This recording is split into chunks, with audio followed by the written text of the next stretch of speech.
Dividing polynomials by using long division. So how do we get this going? Let's look at our first example. We have 2a squared plus 11a plus 5, and we're dividing it by a plus 5.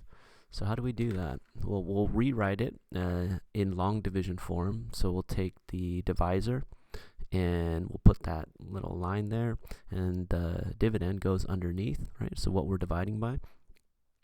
And how do we get this going? Well, our first step is going to, I don't think it really explains it here very well. But what we want to do is we want to ask ourselves what times this first term is going to equal to this first term here, right? So what times a is going to equal to 2a squared? And so that is 2a, right? So we'll write a 2a here. And we're going to multiply and distribute out. So it's going to be 2a times a, that's 2a squared. And then we'll have plus 10a. Okay. And then we're going to subtract. Just like in long division, right? So then 2a squared minus 2a is 0. 11 minus 10a is equal to just a. Then the 5 drops down, and we have a plus 5. Now you want to ask yourself, what times a is equal to the first term in the dividend? It's a. What times a is equal to a? And that's 1. So do a plus 1. And then we're going to multiply 1 by a and 1 by 5. Right? So 1 times a is a. 1 times 5 is 5. And we're going to subtract, and we're going to get 0. So our answer is 2a plus 1. Okay. So that's how we divide by using long division.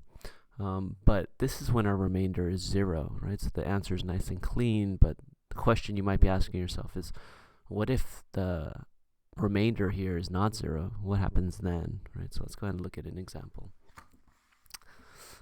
So here's our setup, right? We'll take the dividend and put it underneath that little house, and then we'll take the divisor and put it here on the side. The first question you want to ask yourself is the same, right? What times 2n is equal to 2n squared? And that's n. So I'm going to put n right here, 1n. Then I'm going to multiply out. So it's n times 2n is 2n to the 2. And then n times negative 5 is negative 5n. Then we're going to do a subtraction here. And 2n squared minus 2n is 0. Negative 3n minus negative 5n. This minus negative 5 means 5 becomes a plus, right? So it's 3n plus 5n. That's going to be positive 2n. The 1 drops down, or the negative 1 drops down. And now we want to ask ourselves, okay, well, what times 2n, this first term, is equal to 2n? And that's a 1. So I'm going to do a plus 1 here. We're going to multiply out, and we'll get 2n minus 5. We're going to do a subtraction. 2n minus 2n is 0. Negative 1 minus a negative 5. Minus negative 5 means 5 becomes positive. So it's negative 1 plus 5. That becomes plus 4. Positive 4. Okay. So what do we do with that remainder, that positive 4? Okay. We go ahead and put it right here as a third term. And so we're going to say plus 4 over the divisor, over 2n minus 5. And that's our answer here, right? n plus 1 plus 4 divided by the divisor, 2n minus 5. And so that's how we divide polynomials by using long division. So let's go ahead and go over a couple of examples here. Here's the dividend, and here's our divisor. So first step, we're going to rewrite our expressions. So it's going to be 2b plus 1 divided by 4b to the 3 minus 7b plus 1. First question we're going to ask is, what times 2b is equal to 4b to the 3?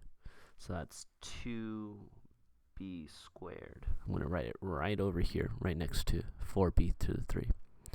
So now we're going to multiply out by distributing. So we're going to get 4b to the 3 plus 2b squared. And there actually is no 2b squared here in the dividend. Right? So what we're going to need to do is push these two terms to the right and put a plus 0b squared. Okay. So maybe I could do that here. Plus 0b squared plus, no, I'm sorry, minus 7b plus 1, like so. So we need a placeholder for our b squared. Okay. Okay, so then now that we're here, we're going to go ahead and do a subtraction. So we have 4b to the 3 minus 4b is 0. 0b squared minus 2b squared is going to be negative 2b squared. All right, so now the negative 7 drops down, so it's minus 7b. And we ask ourselves what times 2b is equal to negative 2b squared. That's going to be negative b. So I'm going to do a negative b. We're going to multiply out, and we're going to get negative 2b squared minus b. Do a subtraction. So we have negative 2b squared minus negative 2b squared. So this minus negative becomes positive. And so it's negative 2b squared plus 2b. That's 0. Same here. These two negatives become positive. So it's negative 7b plus b. So it's going to be negative 6b. The 1 drops down. And what times 2b is equal to negative 6b? That's negative 3. So we'll multiply out. We'll get negative 6b minus 3 and do a subtraction. Right? These here cancel out because it's negative 6b plus 6b. That's 0. Now we have 1 plus 3. Right? Negative and a negative make it plus, so we get a positive 4 here. We have a remainder, so what are we going to do? Well, we're going to come up here, we're going to say plus, we're going to add a fourth term, and so we're going to play plus 4 over the divisor, so 2b plus 1. And that's our answer. So we're coming over here, and we're going to say 2b squared minus b minus 3 plus 4 over 2b plus 1. All right, let's go and do this last one over here. So yeah, first up, we're going to go ahead and rewrite this. Ooh, and so we're dividing a polynomial by a polynomial, but the process is still the same. So let's go ahead and put that together. We'll get g squared minus g plus 3 divided into g to the 4 minus, oh, and so here we don't have a g to the 3, right? So I'm going to go ahead and put a placeholder and we'll say 0 g to the 3 minus g squared plus 6g minus 9. All right, so we ask ourselves what times g squared equals g to the 4th. That's going to be g to the 2. And we'll go ahead and multiply out, and we'll get g to the 4 minus g to the 3 plus 3g squared. And we'll do a subtraction. The g to the 4 minus g to the 4 is 0. The 0 g to the 3 minus a negative g to the 3, this becomes positive, so it's plus g to the 3.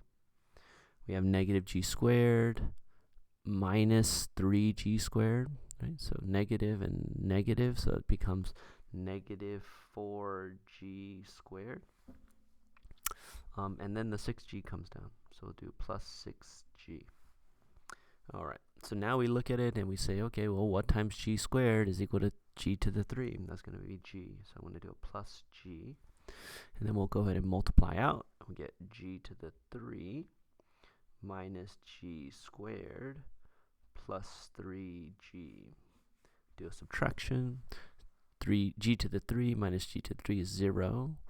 negative 4g squared minus a negative g squared. This becomes positive, so it's negative 4g plus g. So that's going to be a negative 3g squared plus 6g minus 3g. So that's going to be 6 minus 3 is 3. So plus 3g. The negative 9 drops down. And now what times g squared is equal to negative 3g squared? That's going to be a negative 3. So we'll multiply out. We'll get negative 3g squared plus 3g minus 9. And if we do a subtraction there, you could see we get 0, 0, and 0. So we have a remainder of 0. And so our answer is just going to be g squared plus g minus 3.